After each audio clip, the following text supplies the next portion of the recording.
Right, okay. Pauline, we're in the middle of the second day of the public hearing on Vietnam, the little village of UK, where a lot of bad stuff is flowing down.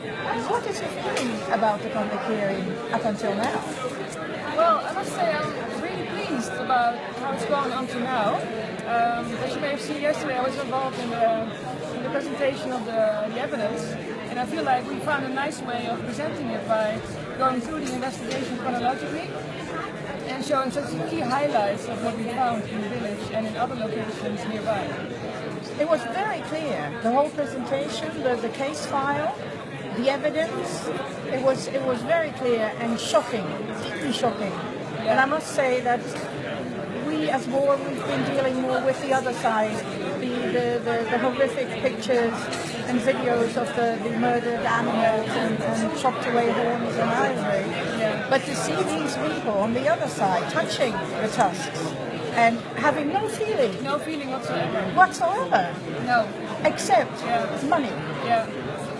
That was hard to see. It was shocking to us as well, actually. If you remember that scene where our interpreter pulls out these big ivory tusks from under the bed in the room in the shop that we visited, and there's people sitting on that bed and they're just looking at the phone and chatting. Yes.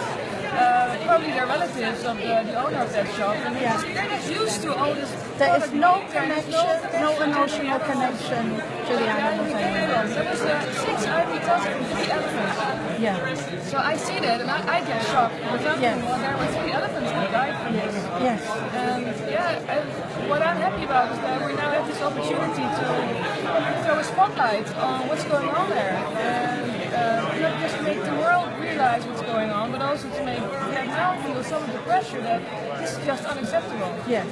It's unacceptable, and absolutely. And, I realize it takes a while for culture to change and for people to come from a situation where this apparently is considered completely normal, having ivory tusks on your bed and wearing ivory bracelets and bangles and tiger jewelry. But the know-how is there. They know it's wrong. Yeah, they know it's wrong. They know it. Yeah, and they spoke to us saying, we know it's illegal, so we have to do it secretly. Yeah. So this morning there was a question on our website by someone who's in an anti-poaching unit, in fact, in South Africa, and he said, I don't believe that Vietnam is really the bad guy here. I believe that China has rerouted through Vietnam the syndicates.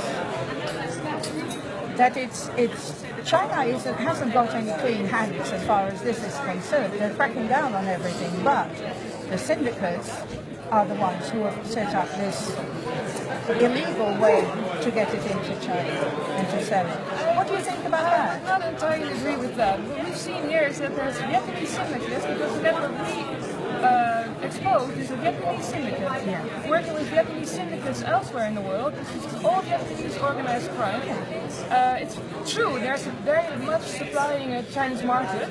So it's Chinese people coming in from China into Vietnam to purchase ivory, rhino, tiger and other endangered wildlife products. But the reason they do that, and they told us several times by several Chinese buyers, the reason they come into Vietnam is because it's become very difficult to do this business now in China.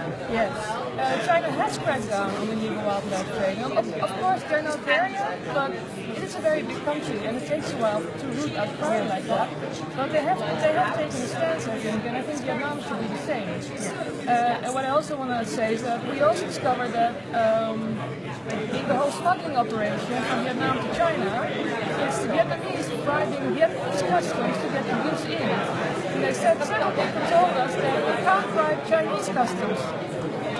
So Chinese customs cannot be bribed anymore, and I think that has a lot to do with the anti-corruption campaign that the Chinese premier has launched. So a lot of what is being done is working in China. A lot is changing there. Yes, and I think Vietnam should follow suit.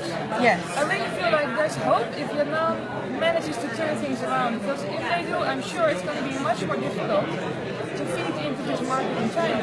But the same goes for Laos and Myanmar. Yes, but it's also very obvious that they won't do it all by themselves. You have to lean on them heavily. Apparently you do, because we gave them all this evidence since January. anywhere. They didn't have it in their hands. Yes.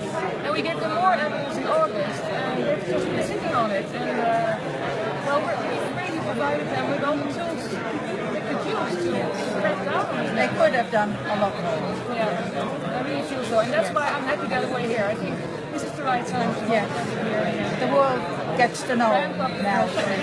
Yes. May I compliment you and your team on the evidence that you have managed to get to the surface. Really amazing work. Thank you.